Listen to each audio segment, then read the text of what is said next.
I backed out as quickly as I could. And, you know, it's like, I broke into your system. I'm out. Tell me what's going through. For a month, I was getting the guy's, you know, new, forcing me getting his prescription. He never knew. It was really good. So I'm gonna be a little bit more discreet. Turns out that mother's maiden name looks on is not a differentiator. My favorite pet name, though, is never going to be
Ladies and gentlemen,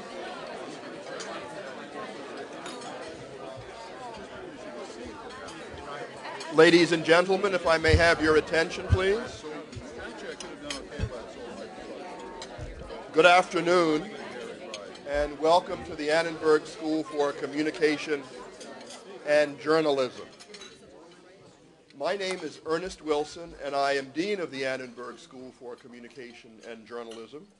And it is my great pleasure to invite each and every one of you to the inaugural Wellen Sham Distinguished Lecture, which we will hear in just a moment. This annual event, in partnership with Fudan University in Shanghai, will focus on emerging topics in communications of relevance to the United States and to China, especially as it relates to communications and media.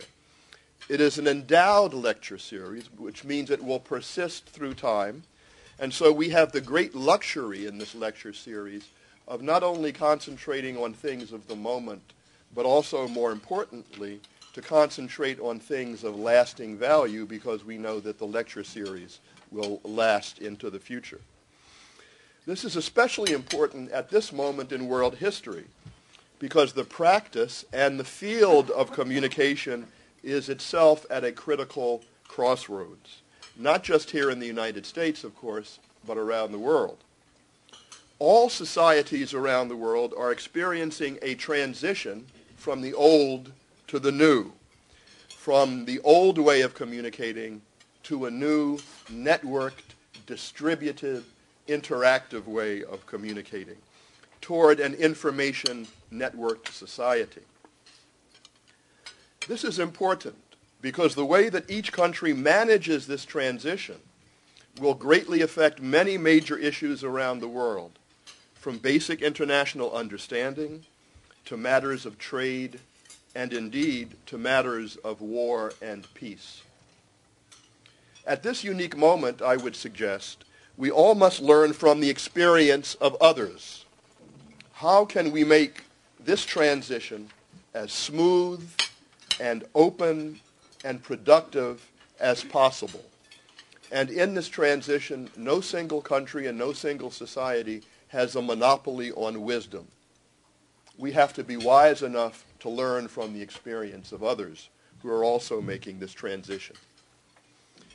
Given this context, this global and technological context, there is no better time than now to combine the best academic thinkers and leaders to address issues of media convergence, journalistic principles, and free and open communication within and between societies around this world.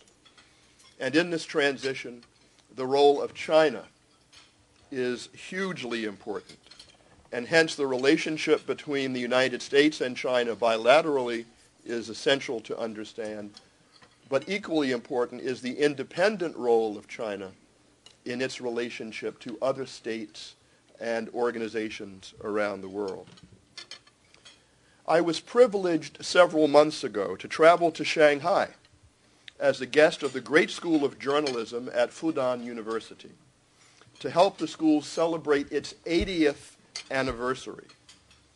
So I felt somewhat odd at that meeting initially, because there, among so many other deans and leaders, I felt like a somewhat privileged newcomer.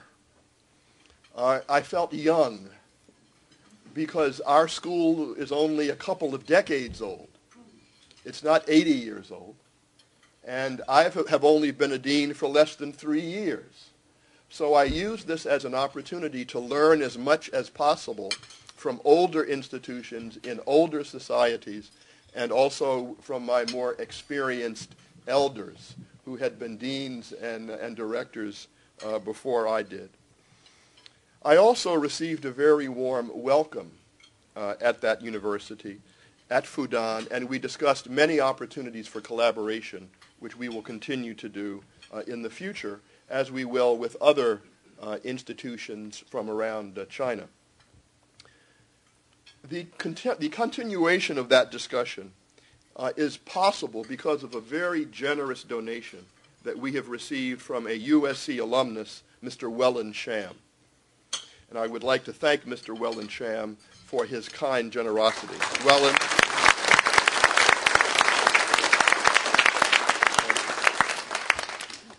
Mr. Sham, as I have learned, is a remarkable entrepreneur, inventor, and world citizen with wide-ranging interests that include everything from aerospace to online gaming, and a genuine intellectual curiosity that takes him around the world, including taking his entire family with him for a special voyage to someplace south of us, and I'm not talking about San Diego.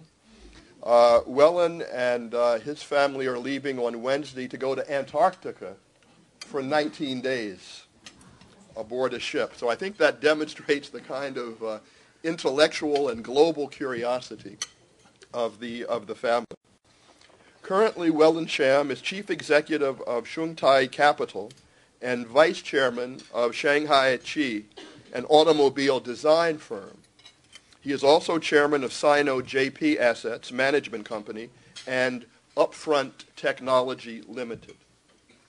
A man of many parts and many skills. But the way in which we came to know about Wellen Sham and him about us, I think, is purely karma, if I may use that word. It's a fruitful combination of family and friendship and vision. On the Fudan side, Wellen's sister is a PhD scholar at Fudan University, and so he knows the city of Shanghai very well. Then, over the past several years, he has come to know USC Annenberg through the ambassadorship of one of our most distinguished communication faculty who has visited Fudan University regularly, my dear colleague, Professor Tom Holohan. Tom, where are you? Raise your hand, please. As their friendship grew, Wellen came to know the work of the Annenberg School, and not surprisingly, given his background, he developed a broad vision of how he could make a difference in the relations between our two great countries and our two great institutions, specifically between USC and Fudan. We are extremely grateful that he generously established the Wellen Sham Family Endowment to create this lecture series and develop the cornerstone of USC Annenberg efforts in cooperative academic work with Fudan University and throughout China. I would like Wellen Sham now, if he would, to approach the podium, and we have a small token of our great esteem and the great respect at which we hold Wellen Sham.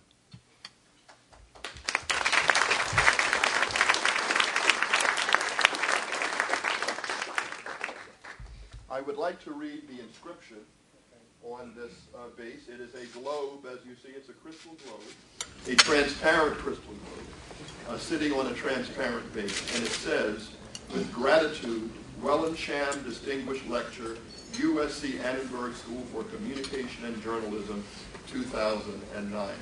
Thank you very much.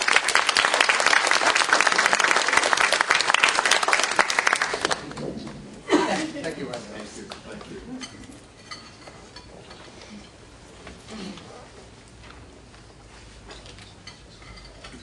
It now gives me, I want to also say that this partnership extends beyond the lecture that you will hear today, and also will mean that our professors will be able to go to Fudan, and their professors will be able to come here, and we will also be able to exchange students and other professionals in the process.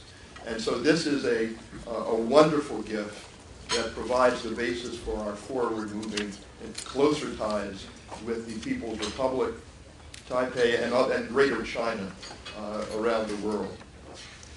It now gives me great pleasure to introduce our distinguished speaker, the inaugural speaker, Dr. Liu Yun. Dr. Yun is Deputy Director for the Center of Information and Communication Studies at Fudan University and a major scholar on media reform, journalism education, and social transition in China. In an earlier life, she was a practitioner of journalism in China, and then became a scholar following on the heels of her experience in the real world. Her recent publications include Imagining Professional Fame, Constructing Journalistic Professionalism in Social Transformation, and Empowerment Through Media Literacy, From Interpersonal Discussion to Media Participation. She was nominated for the 2008 Award for Outstanding Scholar in the New Century by the Ministry of Communication. Also, she is the recipient of the National Prize of News Report and National Prize of Broadcasting in 1998. Please welcome to the podium our first Wellen Sham Distinguished Lecturer, Dr. Liu Yun. Dr. Liu Yun.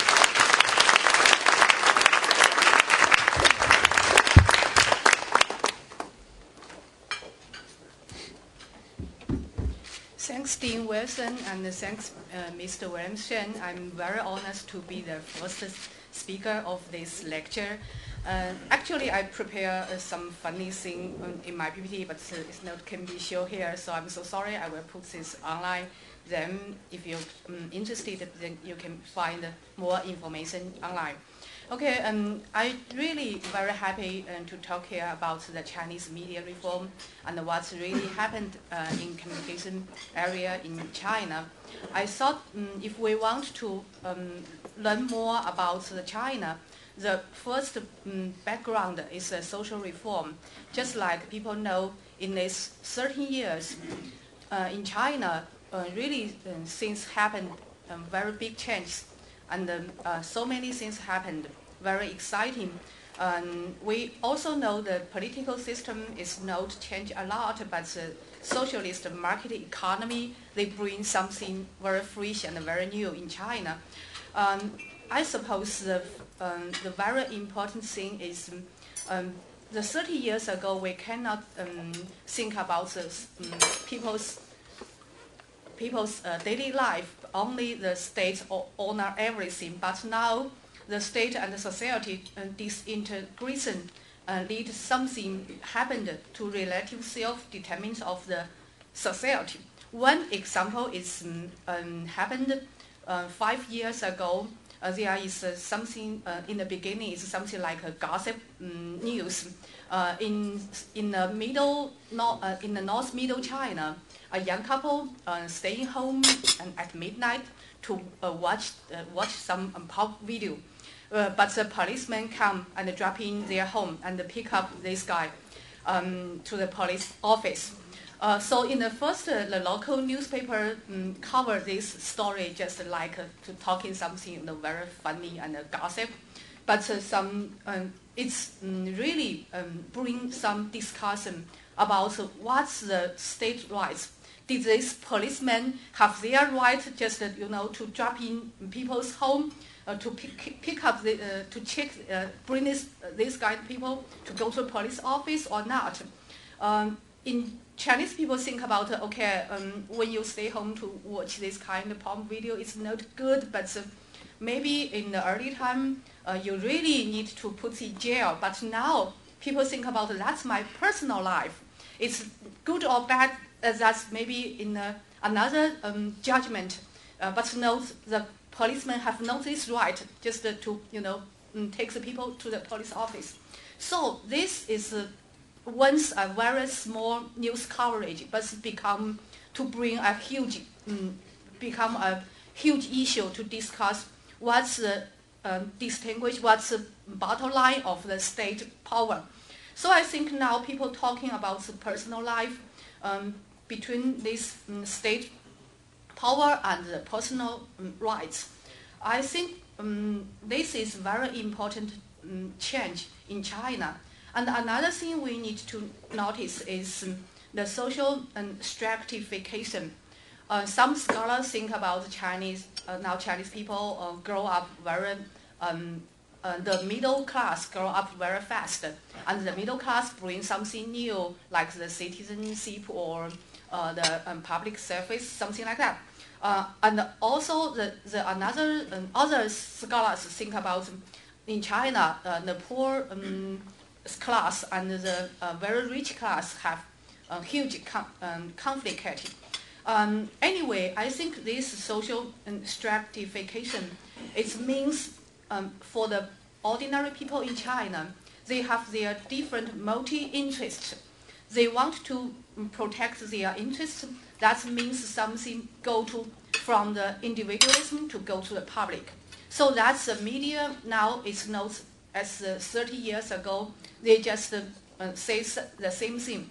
They need to, to have the different kind of voice about the different class interests. I think this one is very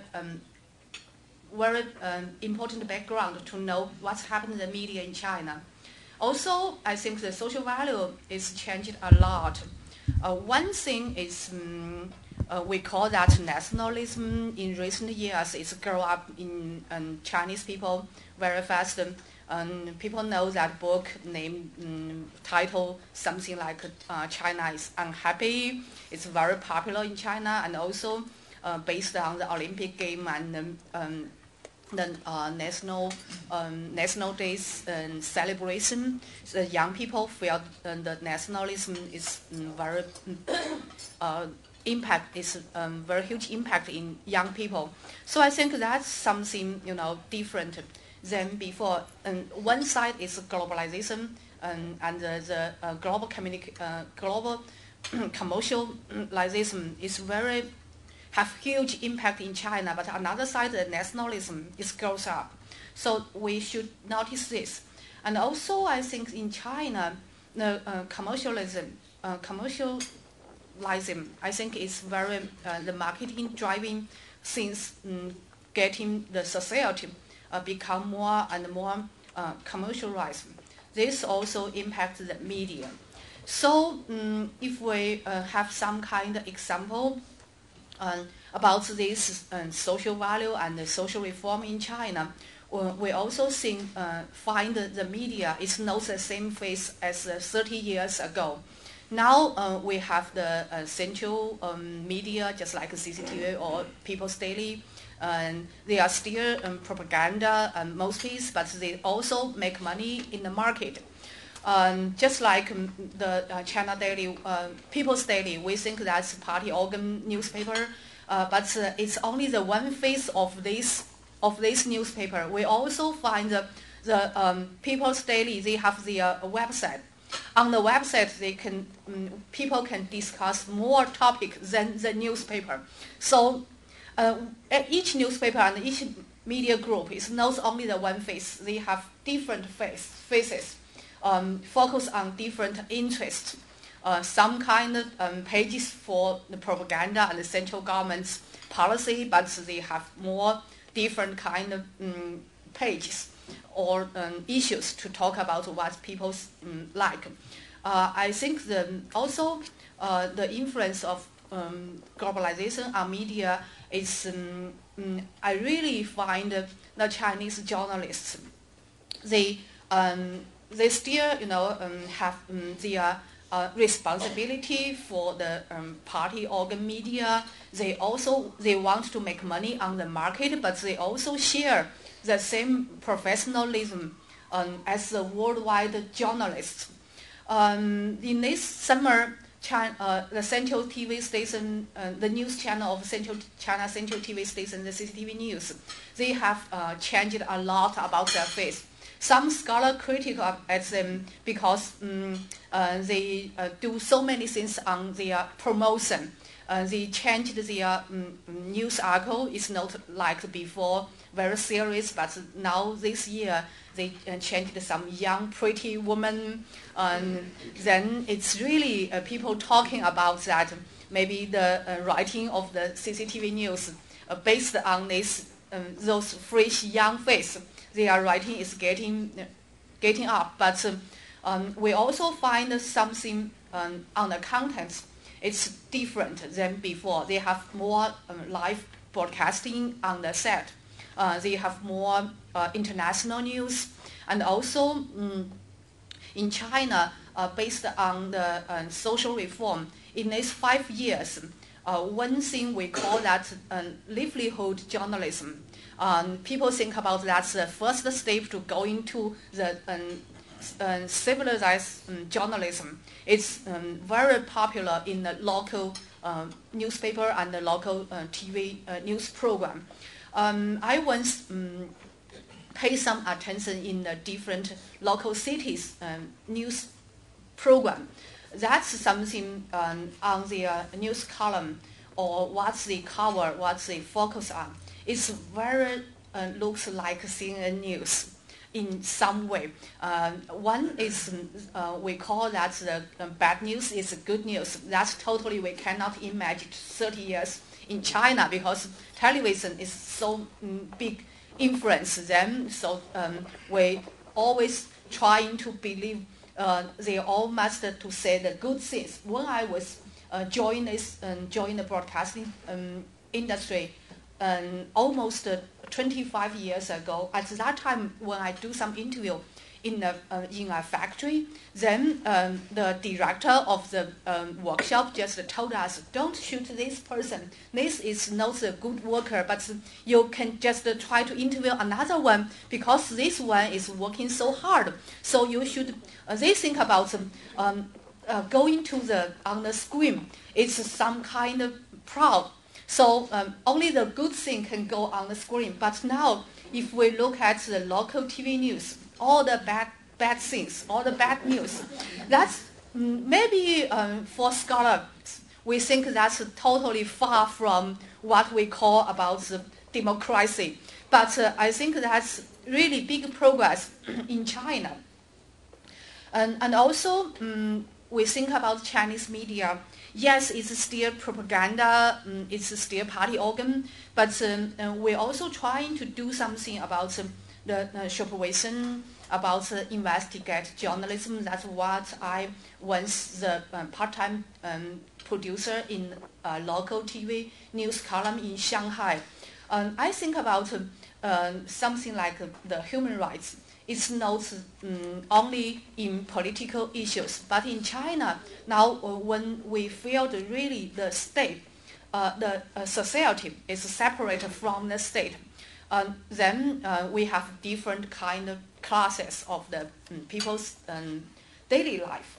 So many things we can try to push a little by little, to close something we call that human rights. Just like this summer, I worked with one of my old students for this local TV news program. That issue is very, it's like something we call that social soft stories. That's talking about one woman. It's a young lady, high education, based on his family conflicted. So his mother told the psychology hospital, said this lady was going crazy. So send him to the psychology hospital. And this kind of psychology problem is not like the other, ills on your body. It's hard to check. Then if you said I'm not crazy, then the doctor think about you are so crazy.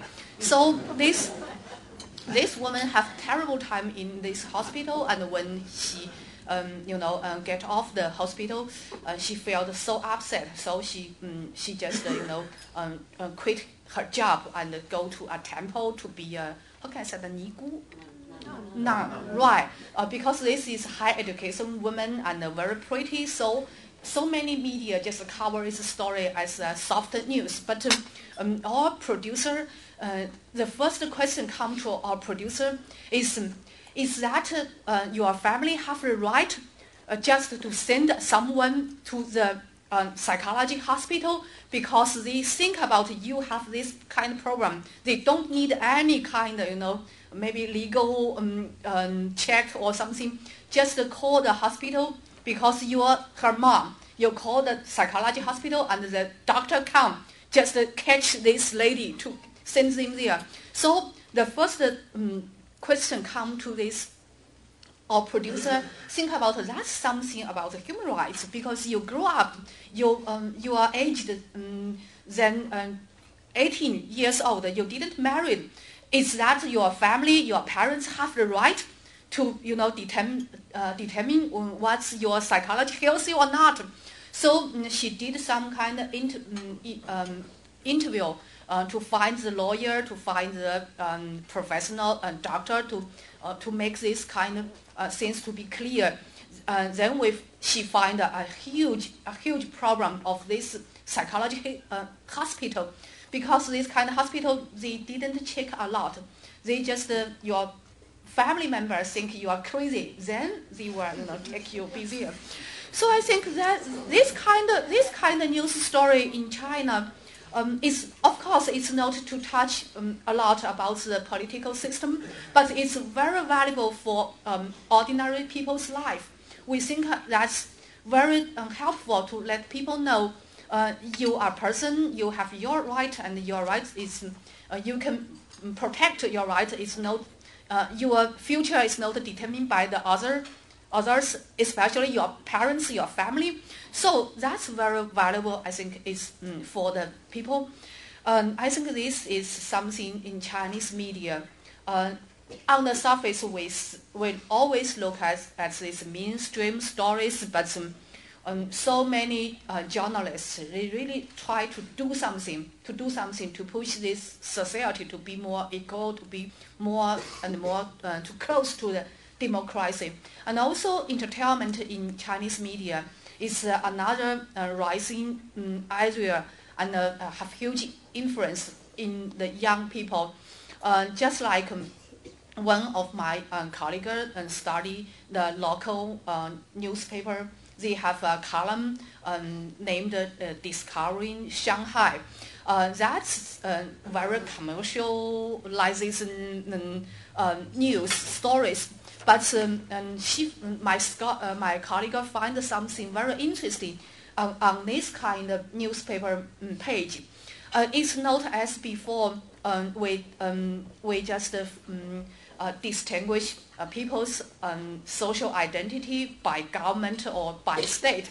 It's also not only distinguish the people's identity by the economy, but it's something by cultural and multi social values. So in this column named Discovery Shanghai, they're talking about what is Shanghainese.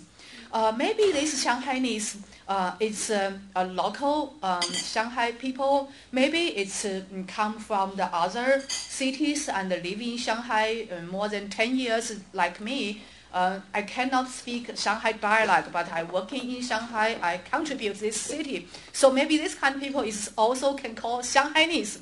And also maybe some Shanghainese, they are very international. They are foreigner. They speak English or Spanish or French. But they live in Shanghai, they work in Shanghai, and they have their daily life in Shanghai. So they think about Shanghainese is not only a local identity. It's something we can reconstruct it by different cultural values. Maybe Shanghainese is very open and international identity. It means everybody can be the Shanghainese if you think about you like Shanghai, you live in Shanghai. This kind of discussion we really cannot imagine.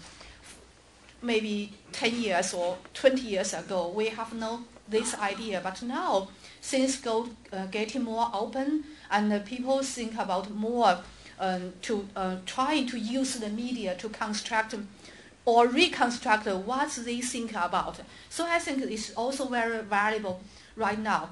And also, if we talk about journalism in China, I think the professionalism comes from the Western country, maybe the American news standard. It's really influenced in Chinese journalism. Just like when I did my research with Professor Pan Zhongda years ago, we find the journalists, if they just launched a new program or they want to do something new, maybe they want to launch a new news magazine. So they're talking about what I want to do. I want to be more professional, just like we once interviewed a director, a news chief editor in a local news magazine in Shanghai. And he said, I wanted to be something as the Newsweek in China. Just like we always know very famous Chinese CCTV, news investigate, news program, news prop. The producer always said we want to be something as 60 minutes. So that's really big influence in China. And also now people focus on new media. That's very interesting because in this summer, our Fudan research team, leader by Professor Pan Zongdang and also Professor just mentioned, we did a huge survey in Shanghai, focus on the social identity and media use and many different variables. Then we find, of course, in Shanghai, the television user is much popular. It's reached more than 98% in Shanghai. But the mobile phone and the internet user in Shanghai is really higher a lot than the average in China. The mobile phone user in Shanghai is almost over 30% in Shanghai, but in average in China, it's just 50%. And also the internet user all over the country is only 25%, but in Shanghai it's almost 40%. So this number is really high. And we also find very interesting because more people read newspaper, but every day they use the newspaper and spend on newspaper. It's not as the people they use online. People every day the daily the people use the newspaper every day maybe only an hour. But if the people they use internet, they almost spend 3 hours online. So that's something we think about. Maybe we need to notice that in China, new media really can do something. But for myself, and before we come here in this morning on the breakfast time, I discussed with Professor Hu Zhenrong about how the impact of the new media about democracy or the different issues in China. The internet is really bring some new platform in China for the different opinion, different issues discussion, but it's also very dangerous. So on some different kind of cases, we also find the internet, the public opinion on internet is something really looks like cultural revolution.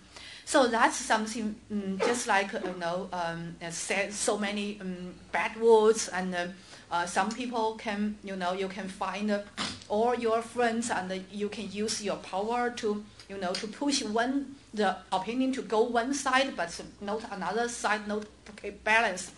So these kind of things we all need to notice that and pay more attention that.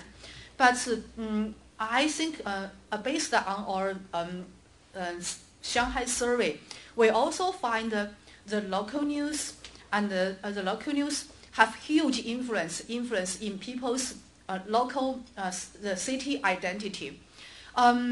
Based on my experience, I think about maybe people watch more international news on TV or read more international news on newspaper. Maybe they can go to become more international. But based on our data analysis, we find that the answer is no. Because in recent years, I think international news is always be choice so many things to how can I say to push the nationalism to get more strong and strong. So the people they reach the more international news, they become more nationalism but not international. So that's very interesting, and I think it's we should as a scholar we should know more about this. Also, I think my last point about the media reform in China is people talking about the Chinese social spectrum membership now is so different social stratums in China. But based on our research, we find especially in this metropolitan city in Shanghai, we find the middle class and the white collar or the blue collar, on so many opinions, they getting the same. And very interesting because I suppose because of in Shanghai once China, once a big city with a very huge heavy industry in China. At that time, in 30 years ago, before the social reform in China, this kind of blue collars the workers in this huge factory, they really can get their apartment from their unit, their danwei, the unit, their factory. So this kind of people, based on this social reform, they spend a little bit money to buy this apartment to get this apartment to be their personal owners. So in Shanghai, the apartment the rise is going so fast and very high. This kind of people, they didn't have not much money, but they don't think they are low class because they have their own apartment. So based on our studies, we find the difference of the social class is not have the distinguished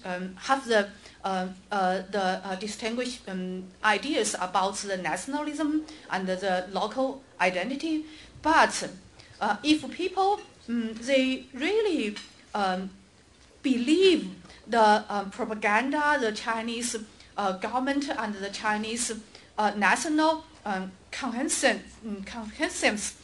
is helpful for the society. This kind of people can be very strong nationalism feelings. But the people, they believe it's not depends they come from which social class. But this kind of people, if they believe the market economy is helpful for Chinese, and they think the globalization is very have good impact in China, this kind of people, they think about the nationalism is not good for China, but the international ideas, international Western is more helpful for China in the future. So based on our research and my personal experience in the media, I think about now Chinese, the social reform in China is totally very, very complicated. So many topics, it depends on different situation and depends on different, maybe different city or maybe on different issues. Also, the Chinese media have their different phases based on the different issues. I really hope the communication and the journalism studies based on this our USC Annenberg and my school, Fudan Jie School, can do some real research in this area. China is a very exciting country to be getting more and more open and with so many complicated issues we can follow in. And also, it's really good for scholars and journalists to have their experience in China. So I'm very, very happy to be here. This Annenberg School was my very good memories here because 11 years ago, I once be a Fulbright visiting scholar here in Jie School with my director, Maury Fromson, working a year here. And I'm so happy I can come back.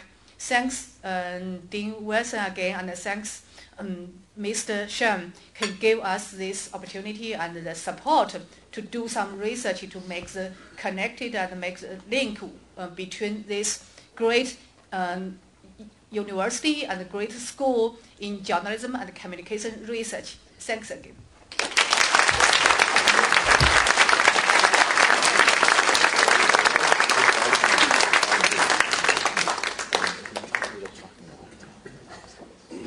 I only have 2 words to say, 谢谢. And when I say I only have 2 words, I really mean I only have 2 words. But I want to thank Dr. Liu Yun for those wonderful analysis. And I think it shows several things. One is that the world is really more complicated and complex than we like to think it is. So there's no such thing as China. There's no such thing as the United States. Now we've discovered there's no such thing as Shanghai, even. And we have to look at class background, and we have to look at education, and we have to be much more nuanced. And so when those of us who are consumers of the press read these easy statements about East and West, we are reminded that the world is much more complicated than sometimes we make it out to be in our public and political lives. The other wonderful thing, I think she said, is expectations. And this is why scholarship is so important, because it allows us to be counterintuitive. I think before this talk tonight, if anyone said, well, if a lot of people read the international news, then they are more cosmopolitan. And so I think if you go and talk to some of my friends in Washington, they would say, oh, great, look, the people in the PRC are reading all this international news. But what we know as scholars and what we are able to probe behind the story, we discover that, for whatever reasons, that those people who spend more time reading international cosmopolitan news are more nationalistic than those who do not. And so this is a wonderful, wonderful puzzle, and is precisely the kind of puzzle that those of us here at the Annenberg School and our colleagues at Fudan University and the other great universities with whom we hope to collaborate in the future, these are the kinds of things that we want to work on. And on behalf of myself personally and my colleagues, I want to say that the Annenberg School is deeply, deeply committed to the study of communications and journalism in China. It is one of the very top priorities of the school. It will remain a top priority of the school over many, many years to come. And I want to thank all of you who have come from as far away as the business school and the college here on campus, as well as those of you who have come from Hong Kong and Shanghai and Taipei and other parts of the world.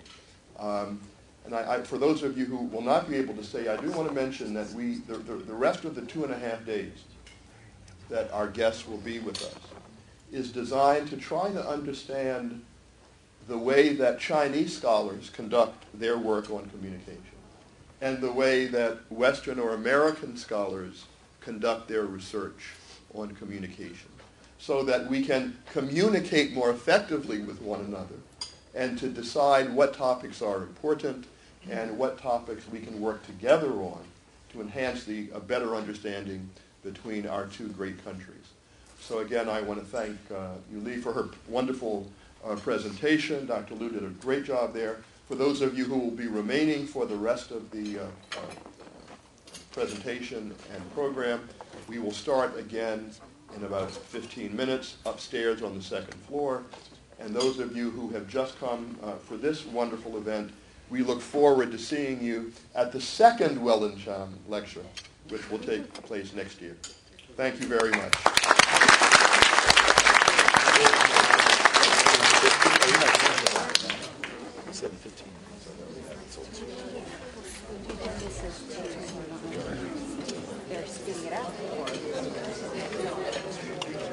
Nice meeting you. See you later. Nice meeting you. Likewise.